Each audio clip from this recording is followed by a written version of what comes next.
মামদানির উপর অনেকটা অবিচারই করা হচ্ছে, কারণ সে কিন্তু পিপলের ম্যান্ডেট নিয়ে প্রাইমারিতে জয়যুক্ত হয়েছে। আমি একজন ডেমোক্রেট হিসেবে আমি এটা প্রত্যাশা করি, যে যখনই পিপলের ম্যান্ডেট নিয়ে প্রার্থী হবে পার্টি তার সাথে কাঁধে কাঁধ মিলিয়ে কাজ করতে হবে। আমদানি, কুমো, এরিক অ্যাডামস সবকিছু মিলিয়ে নিউ ইয়র্ক ডেমোক্রেটিক পার্টির আসলে কি অবস্থা? রিপাবলিকান পার্টি মামদানিকে যেভাবে লেবেল করেছে, সোশ্যালিস্ট, তারপরে আপনার কমিউনিস্ট, তো এই জিনিসগুলি আপনার মানে এগুলি আসলে যখন ভোটাররা ভোট দিতে যায় এগুলি নিয়ে এত একটা বিশ্লেষণ করেন না। মামদানি কি কি আইডিয়া নিয়ে তারপরে প্রাইমারিতে জয়যুক্ত হয়েছে, অ্যান্ড্রু কুমো এবং এরিক অ্যাডামস এবং রিপাবলিকান মিস্টার শোলা, এই দুজনের যেই নাম্বার, পুলের নাম্বার দেখতে পাচ্ছি, এটা যোগ করলেও কিন্তু মামদানির কাছাকাছি। নিউ ইয়র্ক হচ্ছে অন্যতম গুরুত্বপূর্ণ শহর এবং সবার একটা আকর্ষণ এবং সবার আগ্রহের কেন্দ্রবিন্দু যে নিউ ইয়র্ক ইলেকশনে কি হতে যাচ্ছে, বিশেষ করে মামদানি যখন আপনার প্রাইমারিটা উতরালো। কিন্তু এরপরও অনেকগুলো প্রশ্ন থেকে যাচ্ছে। আপনি যেহেতু ডেমোক্রেটিক পার্টি থেকে প্রতিনিধিত্ব করেন, আপনি অনেকদিন এই পার্টির সঙ্গে যুক্ত, আপনার কাছে কি মনে হয় যে ডেমোক্রেটিক পার্টির এখন যে অবস্থাটা, সেটা কি স্বাভাবিক মনে হচ্ছে যে মামদানি, কুমো, এরিক অ্যাডামস সবকিছু মিলিয়ে নিউ ইয়র্ক ডেমোক্রেটিক পার্টির আসলে কি অবস্থা? আসলে সুন্দর একটি প্রশ্ন করেছেন। আসলে বলবো যে পরিস্থিতি, আমি বলবো যে একটু বিধ্বস্ত ডেমোক্রেটিক পার্টির মধ্যে। আপনারা অবশ্যই জানেন যে মামদানি ডেমোক্রেটিক প্রাইমারিতে অবতীর্ণ হওয়ার পরও পার্টি কর্তৃক যারা পার্টিকে নিয়ন্ত্রণ করে, বিশেষ করে নিউ ইয়র্ক এবং নিউ ইয়র্কের বাহিরে, ওরা কিন্তু কেউই কিন্তু ওপেন এখনো পর্যন্ত মামদানিকে সাপোর্ট করেনি। তবে সবার সাথে তার যোগাযোগ হচ্ছে। আমরা ধারণা করছি যে হয়তো যে মামদানির যে আইডিয়াগুলি নিউ ইয়র্কের জন্য মানুষ যেভাবে তাকে ভোট দিয়েছে, কিন্তু বিশেষ করে সিনেট এবং কংগ্রেসের যে লিডাররা আছেন, হাকিম জেফরি এবং চাক শুমার, ওনারা ভাবছেন যে এই আইডিয়াগুলি দিয়ে সামনে যে মিড টার্ম ইলেকশন হবে ওখানে পার্টি তেমন কোনো সুবিধা করতে পারবে না। কারণ আপনারা হয়তো ইতিমধ্যে আরও জেনেছেন যে রিপাবলিকান পার্টি মামদানিকে যেভাবে লেবেল করেছে, সোশ্যালিস্ট, তারপরে আপনার কমিউনিস্ট, তো এই জিনিসগুলি আপনার মানে এগুলি আসলে যখন ভোটাররা ভোট দিতে যায় এগুলি নিয়ে এত একটা বিশ্লেষণ করেন না। মামদানি কি কি আইডিয়া নিয়ে তারপরে প্রাইমারিতে জয়যুক্ত হয়েছে, মানুষ এগুলি বিশেষ করে রেড স্টেটে আপনার এই সোশ্যালিস্ট জিনিসটাকে খুব তীব্রভাবে, এটাকে বেশি বড় করে দেখা হয় না, অনেকটা মানে আমেরিকান ভ্যালুর সাথে এটা যায় না আর কি। হ্যাঁ, তো কিন্তু আপনি একটু বললেন যে হাকিম জেফরি এবং আপনি যে সুমারের কথা বললেন যে উনারা আসলে কি, যে উনাদের যেটা রেসপন্সিবিলিটি, মানে আপনি যেটা বলেন ডেমোক্রেসি, মানে গণতন্ত্রের যে একটা সৌন্দর্য, যে একটা মানুষকে, বিশেষ করে আমেরিকান গণতন্ত্র আমরা দেখি যে মামদানি এত কঠিন একটা প্রাইমারি পার করে আসছে, বলতে গেলে কঠিনই, কারণ কুমোর মতো একজন প্রার্থীর সঙ্গে মানে প্রাইমারি পার করা, যেখানে শুরুতে প্রায় 50-60 পয়েন্টের ডিফারেন্স ছিল, সেখানে সে উত্তরানো, সেই জায়গা থেকে তো ডেমোক্রেটিক পার্টির কিছু দায়িত্ব রয়েছে, বিশেষ করে মামদানির মতো যে তরুণ যে ডেমোক্রেটিক যে আগামীতে মুখ হতে যাচ্ছে, সেই জায়গাটা কি, সেই দায়িত্বটা আপনার মনে হয় যে সঠিকভাবে আপনাদের ডেমোক্রেটিক পার্টি ঠিক করে পালন করতে পারছে? হ্যাঁ, আমার মনে হয় এটা মামদানির উপর অনেকটা অবিচারই করা হচ্ছে, কারণ সে কিন্তু পিপলের ম্যান্ডেট নিয়ে প্রাইমারিতে জয়যুক্ত হয়েছে। আমি একজন ডেমোক্রেট হিসেবে আমি এটা প্রত্যাশা করি, যে যখনই পিপলের ম্যান্ডেট নিয়ে প্রার্থী হবে পার্টি তার সাথে কাঁধে কাঁধ মিলিয়ে কাজ করতে হবে। তাহলেই আপনার যে ভোটারদের মধ্যে যে একটা দ্বিধাদ্বন্দ্ব থাকবে না আর কি, যদি একসাথে কাজ করে। তো সেটা আমরা নিউ ইয়র্কে আসলে দেখতে পাচ্ছি না। তো আশা করব যে হয়তো এখনো যেহেতু 2-3 মাসের উপরে বাকি আছে, আপনারা হয়তো ইতিমধ্যে জেনেছেন যে মামদানি জয়যুক্ত হওয়ার পরে প্রেসিডেন্ট বারাক ওবামার সাথে কয়েকবার কথা হয়েছে। আমরা আশা করব যে হয়তো খুব মানে নিকটেই পার্টির যেই ক্যান্ডিডেট তার পক্ষে, যদিও আপনার হাকিম জেফরি এবং সুমারের একটা বৃহত্তর স্বার্থ আছে, যেটা বললাম যে আপনার সামনে মিড টার্ম, ওরা চাচ্ছে না যে মামদানির আইডিয়াটাকে আপনার রিপাবলিকান পার্টি আপনার এটাকে নেগেটিভলি আপনার প্রচার করে। সেজন্য আমি বলবো যে মানে পার্টির অবশ্যই দায়িত্ব আছে, কিন্তু এটা ওরা আর কি একটু কেয়ারফুলি আর কি সামনের দিকে আগাচ্ছে। এটা মানে আমরা যেটা বাংলাদেশের প্রেক্ষাপটে আমরা চিন্তা করি যে দলীয় কোন্দল এরকম কোনো ব্যাপার কিনা, নাকি এখানে আসলে প্রত্যেকের স্বার্থটা চিন্তা করছে? যেমন নেক্সট ইয়ারে ক্যাথি হোকুলের নির্বাচন, আবার আপনি যেটা বললেন মধ্যবর্তী নির্বাচনে মামদানির যে আইডিয়া, সেগুলো নিয়ে পুরো আমেরিকার যে একটা ডেমোক্রেটিক পার্টির অবস্থা, নিউ ইয়র্কের পার্টির অবস্থা দুটো ভিন্ন, নাকি এই ব্যাপারটা কোনটা আসলে? এটা দলীয় কোন দলের থেকে আপনার এবং ব্যক্তিগত স্বার্থের থেকে আমি বলবো এটা দলীয় স্বার্থটা একটু বেশি দেখছে, কারণ এটা মোটামুটি শিওর যে মামদানি আপনার নভেম্বরের 4 তারিখ ল্যান্ডস্লাইড ভিক্টোরি করবে, এতে কোনো সন্দেহ নাই। কারণ আপনার ওর পরে যে আরো 3জন ক্যান্ডিডেট আছে, বিশেষ করে অ্যান্ড্রু কোমো এবং এরিক অ্যাডামস এবং রিপাবলিকান মিস্টার শোলা, এই দুজনের যেই নাম্বার পুলের নাম্বার দেখতে পাচ্ছি, এটা যোগ করলেও কিন্তু মামদানির কাছাকাছি। তো আমরা আশা করছি যে মামদানি ল্যান্ডস্লাইড বিক্রি করবে। এবং যেটা বললাম যে আপনার ওই ওয়াশিংটন যারা আসলে রাজনীতিগুলি নিয়ন্ত্রণ করতেছে, ওরা ভাবছে যে ওরা এন্ডোর্স করলেও কিন্তু আপনার মামদানি হবে, না করলেও হবে, এতে কোনো মোটামুটি এটা ক্লিয়ার। আপনি বলছেন মানে আপনার জায়গা থেকে আপনি অবশ্যই পার্টির থেকে ডিফাইনিং করবেন, আপনি বলছেন মামদানি হবে, কিন্তু আমরা এখনো তো ভোটের অনেক দেরি আছে, আরো কয়েক মাস বাকি আছে, কিন্তু এর মধ্যে কোনো চমক আসা মানে আপনার কাছে কি একজন রাজনৈতিক বিশ্লেষক হিসেবে যে আমরা যেটা দেখলাম যে প্রেসিডেন্ট ট্রাম্প যেমনটা বলছিলেন যে রিপাবলিকান পার্টি যিনি এখন মানে মনোনীত বা উনি যে ক্যান্ডিডেট, উনি কি কোনো কারণে কুমোকে সমর্থন করবে কিনা বা কুমো উনাকে সমর্থন করে সরে যাবে কিনা, এরকম কিছু মানে কি বলে এটাকে কাস্টমাইজ হয়ে যাবে কিনা? এখন তো আমরা দেখি 4জন প্রার্থী আছে, শেষ পর্যন্ত কি এটা কাস্টমাইজ হয়ে যাবে? আসলে পর্দার আড়ালে অনেক কথাবার্তা হচ্ছে, কিন্তু সবচেয়ে বড় কথা হলো আপনার একজন পার্টির ক্যান্ডিডেট যদি আরেকজন পার্টির ক্যান্ডিডেটকে আপনার সমর্থন করে, অনেক সময় কিন্তু এটা কিন্তু ব্যাকফায়ার করে। দেখা যাচ্ছে যে যে মানুষ কিন্তু ভাবতো যে ধরেন কোমোকে যদি রিপাবলিকান প্রার্থী সমর্থন করে, মানুষ ভাববে যে এত বছর ধরে সে ডেমোক্রেট ছিল, আমরা ডেমোক্রেট হিসেবে তাকে ভোট দিলাম। জীবনের অর্জনটাই আসলে হ্যাঁ, তো আসলে অনেক সময় এটা আপনার নিতে চায় না। কিন্তু আসলে আমাদের এখন দেখার বিষয় যে আপনার আমরা যেটা আপনি দেখে থাকবেন যে যে প্রেসিডেন্ট যাকে সমর্থন করবে সেই কিন্তু আপনার রিপাবলিকান ভোটটা পাওয়ার সম্ভাবনা বেশি থাকবে। কারণ আপনারা দেখেছেন যে গত প্রেসিডেন্সিয়াল ইলেকশনে প্রেসিডেন্ট ট্রাম্প কিন্তু নিউ ইয়র্ক সিটিতে খুব ভালো করেছেন এবং 40%-এর মতো ভোট পেয়েছেন, পপুলার ভোট উনি বেশি তো পেয়েছেন। এখন আমাদের দেখার বিষয় উনি কোন দিকে কাকে সাপোর্ট করেন, ওইটা একটি দেখার বিষয়। কিন্তু অনেকে ভাবছেন যে যেমন কালকে আমরা দেখলাম যে ডেমোক্রেটিক এক সময়কার নিউ ইয়র্কের গভর্নর ছিল ডেভিড প্যাটারসন, উনি কিন্তু প্রাইমারির আগে অ্যান্ড্রু কোমোকে সমর্থন করেছেন। আবার গতকালকে দেখলাম যে এরিক অ্যাডামসের ক্যাম্পেইন থেকে বলতে শুনলাম যে উনি জেনারেল ইলেকশনে এসে আপনার এরিক অ্যাডামসকে সাপোর্ট করবেন। এখন আসলে আমাদের দেখার বিষয় নেক্সট 2 উইকসে কি হয়। তো হয়তো কোনো চমক আসবে, কিন্তু আমার মনে হয় না কোনো চমকেই। আপনি বলছেন অত যদি চমকে আসুক, আসলে মামদানির যে এখন যে অবস্থা মানে স্ট্রং যে পজিশন উনি ক্রিয়েট করে ফেলে, বিশেষ করে তরুণ প্রজন্মের ভোটারদের মধ্যে যে মানে আলোড়ন তৈরি করা, সেটি আসলে অনেক বেশি আকর্ষণীয়। কিন্তু আমরা এমনও তো ইতিহাস আছে যে কুমো কিন্তু আপনার এর আগে তার গভর্নর ইলেকশনে প্রাইমারিতে হেরে যাওয়ার পরে আবার ইলেকশন করে জিতেও আসছে। তো মানে আপনি কিন্তু ওই সম্ভাবনা মানে থাকেই অনেক কিছু। তো সেই জায়গাটাতে এটা তো গেলে হচ্ছে আমরা তখন প্রার্থীদের নিয়ে আলোচনা, ভোটারদের আসলে দায়িত্ব কি, বিশেষ করে যারা ডেমোক্রেট ভোটার বা যারা ফ্লোটিং বা যারা নতুন ভোটার, তাদের আপনার জায়গা থেকে কি মনে হয় তাদের তো আসলে অনেক রেসপন্সিবিলিটি পালন করা সময় আসছে এখন, বিশেষ করে যে একটু উদ্ভুত রাজনৈতিক পরিস্থিতি আমেরিকাতে? আসলে এখন পর্যন্ত আমরা যেটা দেখতে পাচ্ছি পুলে আপনার তরুণ ভোটাররাই কিন্তু মামদানির পক্ষে বেশি ঝুঁকছে।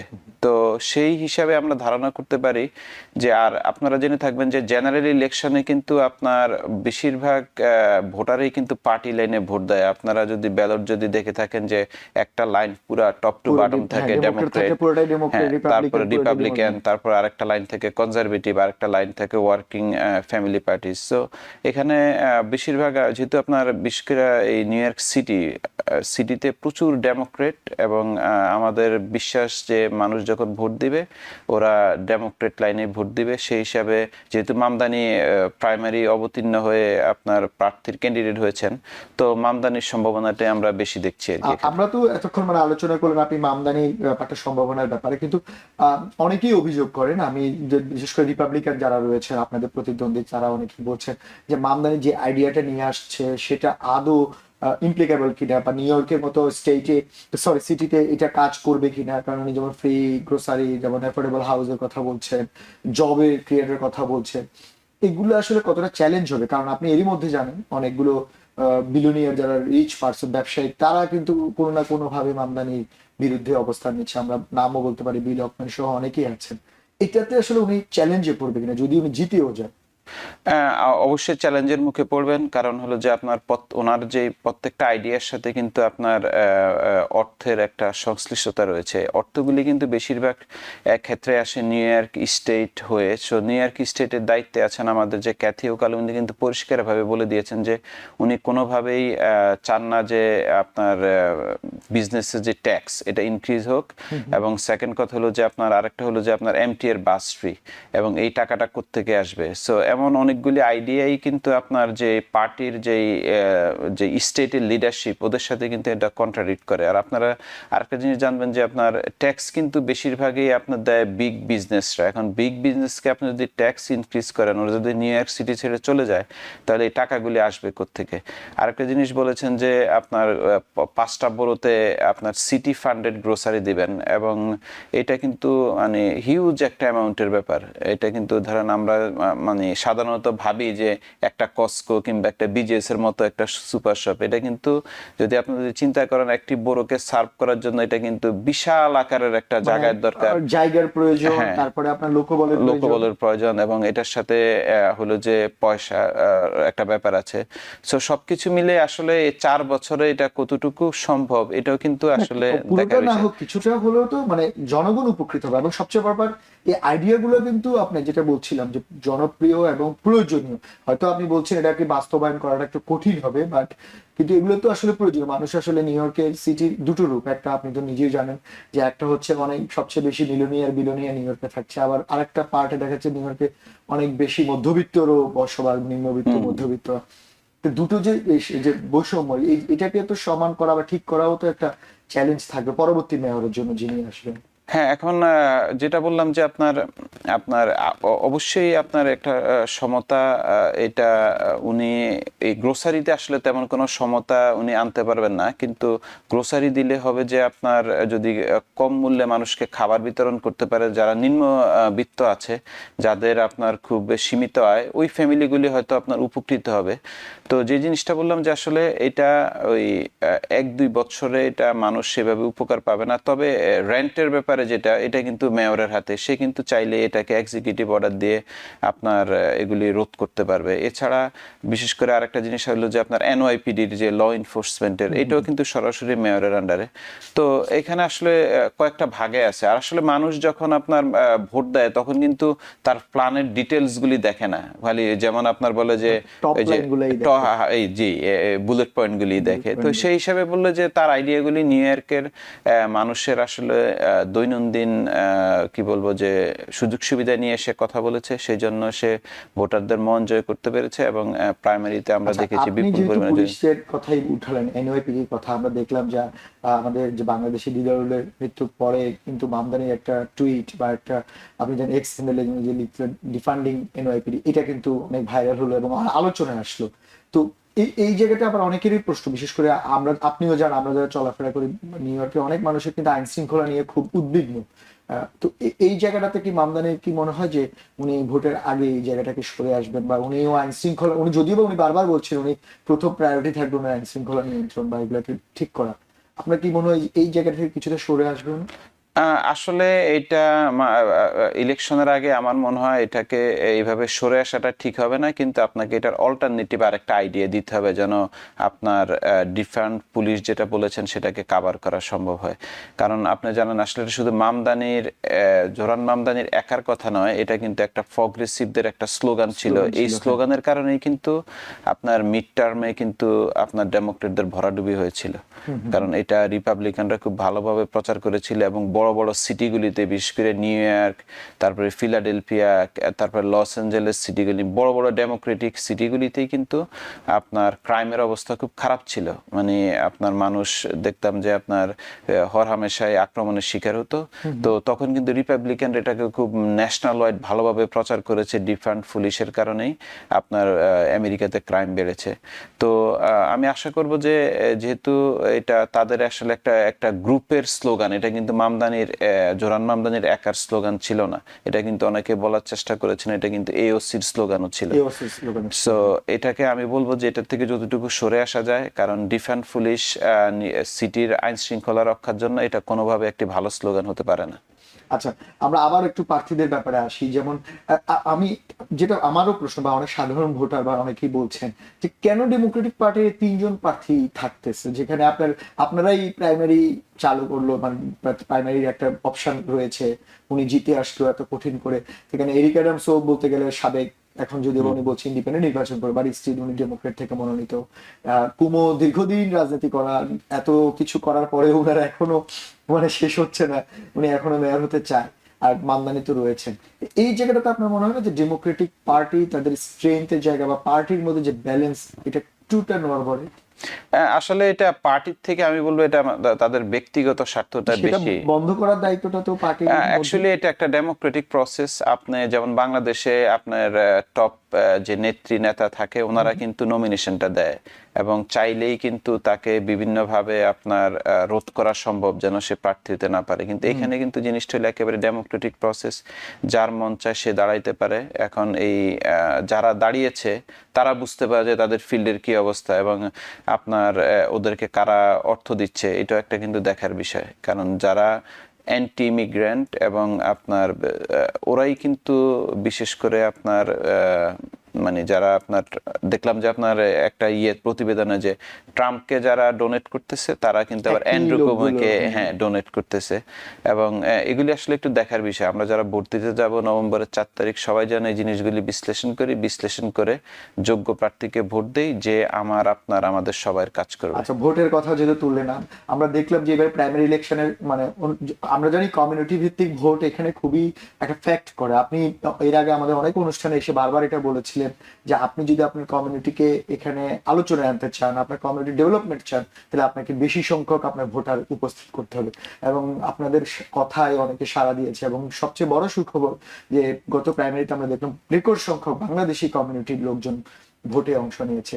তো এটা আসলে কতটা সিগনিফিকেন্ট যে এই যে বাংলাদেশি কমিউনিটির লোকেরা তাদের স্বার্থের জন্য কাকে ভোট দিয়েছে সেটা বিষয় না, বাট ভোট কেন্দ্রে যে যাওয়ার জন্য উৎসাহী হচ্ছে, এটা কতটা দরকার? এবং সামনে যে ইলেকশন, সেখানে আপনি কি মানে আপনি কি চান যে আরো বড় সংখ্যক কি অংশ নেওয়াটা উচিত, নাকি আসলে কি করা উচিত? আসলে বাংলাদেশিদের ইউনিটি থাকা উচিত নাকি ইন্ডিভিজুয়াল চিন্তা করা উচিত? অবশ্যই ইউনিটির কোনো বিকল্প নেই। আপনি যদি ভালো করতে হয় আপনাকে অবশ্যই ঐক্যবদ্ধ থাকতে হবে। এবং শুধু যে আপনার শুধু জোরান মামদানিকে আমরা গত প্রাইমারিতে ভোট দিলাম, আমরা আসলে এই জায়গায় থেমে থাকলে হবে না। সামনে আমাদের আরো যত প্রার্থী আসবে, এটা বাংলাদেশি হোক, আমাদের সাউথ এশিয়ান হোক, মুসলিম হোক, মাইনরিটি কমিউনিটি, এক কথায় আমরা সবাইকে ভোট দিতে যাওয়া উচিত এবং এটা আমাদের নাগরিক অধিকার। আমরা আসলে এটাকে প্রয়োগ করা উচিত এবং প্রয়োগ করা উচিত যে আপনার আমাদের কমিউনিটির জন্য কাজ করবে। এখানে ব্যক্তি স্বার্থের ঊর্ধ্বে এসে যারা কমিউনিটির জন্য কাজ করবে আমরা আসলে তাদেরকেই সমর্থন দেওয়া উচিত, তাদের জন্য কাজ করা উচিত। এবং আপনারা জেনে থাকবেন যে নিউ আমেরিকান ডেমোক্রেটিক ক্লাবের পক্ষ থেকে আমরা অনেকগুলি ভোটার রেজিস্ট্রেশন ড্রাইভ করেছি এবং সামনে নভেম্বরের 4 তারিখের আগে আমরা আরো কয়েকটি করব। এবং আমরা আপনারা যারা ভোটার হতে চান আমাদের সাথে যোগাযোগ করলে আমরা আপনাদেরকে সহযোগিতা করতে সমর্থ হব। আচ্ছা, আপনি অনেক সুন্দর কথা বললেন। মানে আমি ছোট্ট করে, আমাদের সময় খুবই কম, ভোটার রেজিস্ট্রেশনে বা সবকিছু আমার মানে ছোট করে যদি বলি, এত কিছুর পরেও মেইন স্ট্রিমে শাহানান ছাড়া বাংলাদেশি কমিউনিটির কেউ কেন এই প্রার্থী বা রিপ্রেজেন্টেটিভ হওয়ার ক্ষেত্রে এগিয়ে আসছে না? আমরা দেখি আমাদের কমিউনিটিতে এখন যেমন ওই যে মৌসুম চলছে, পিকনিকের মৌসুম, শত শত পিকনিক কমিটি মৌসুম পিকনিক করছে, মানে অনেক লিডার, অনেক নেতা, আমরা জ্যাকসন হেডসে দেখি জায়গা থাকে না। কিন্তু মেইন স্ট্রিমে এত বড় একটা ইলেকশন নিউ ইয়র্ক সিটি, শাহানান ছাড়া বাংলাদেশি তেমন কেউ সামনে আসছে না। এটার আসলে কারণ কি যদি ছোট্ট করে বলতেন? এটার কারণটা আমি বলবো যে আসলে আমরা মেইন স্ট্রিম পলিটিক্সটাই ঠিকভাবে বুঝি না। আমরা এখনো সীমাবদ্ধ আছি একটা পিঠা উৎসব, একটা পিকনিক, একটা মেলা, তারপর একটা গানের অনুষ্ঠানে। মেইন স্ট্রিম আসলে এটা একদিনে হয় না, আপনাকে এটা কোনো জায়গা থেকে শুরু করতে হয় এবং এটা ইট টেক্স টাইম। আর আমাদের সবার একটা মেন্টালিটি থাকে আমরা কম সময়ে কত উপরে উঠবো। আসলে রাজনীতিতে কম সময়ে উপরে উঠা যায় না। আপনারা জেনে থাকবেন শাহানা হানিফ আজকে যে পর্যায়ে গেছেন, উনি কিন্তু হয়তো দেখবেন যে উনি স্কুল কলেজ লাইফ থেকে বিভিন্ন জায়গায় ভলেন্টারি জব করেছেন, উনি সিস্টেমটাকে অ্যাডপ্ট করেছেন এবং যে এলাকায় উনি থাকেন এবং ভোটারদের কি সুবিধা কি সমস্যা, তারপরে কিভাবে উনি ওনার এজেন্ডাটা সেট করলে উনি জয়ী হবেন, উনি কিন্তু এগুলি নিয়ে কাজ করেছেন। আমরা অন্য যারা আছি কমিউনিটিতে আমার মনে হয় না আমরা আসলে সেভাবে চিন্তা করি, এবং যারা মাঝে মধ্যে নির্বাচনে অবতীর্ণ হই হুট করে দাঁড়িয়ে যাই ভোটারদের সাথে এবং ওই এলাকার জনগণের সাথে, আমার মনে হয় না ওনাদের তেমন কোনো একটা জনসম্পৃক্ততা এবং তেমন কোনো যোগাযোগ আছে। তো আমি আশা করব যারা ভবিষ্যতে ইলেকশনে দাঁড়াবেন সবাই জিনিসগুলি চিন্তা ভাবনা করবেন এবং ওই এলাকার জন্য কাজ করবেন। ওই এলাকার বিভিন্ন জনকল্যাণ, বিশেষ করে আপনার কমিউনিটি সার্ভিস, বিভিন্ন ধরনের সেবামূলক কাজে কিভাবে আপনার জড়িত হয়ে ওই এলাকার মানুষের দৃষ্টিতে আসতে পারবেন, এটা আসলে নির্বাচনের আগে আপনাকে করতে হবে। শুধু নির্বাচনের 2-3 মাস মানে যোগাযোগ রক্ষা করতে হবে এবং ওই মেইন স্ট্রিমের জন্য সময় নিতে হবে, এবং সেক্ষেত্রে আশা করি আমরা হয়তো আগামীতে হয়তো আমাদের বাংলাদেশি প্রার্থীকেও আলোচনা দেখব। নিউ ইয়র্ক থেকে সম্প্রচারিত TVN 24 টেলিভিশন বিশ্বজুড়ে বাঙালির কণ্ঠস্বর।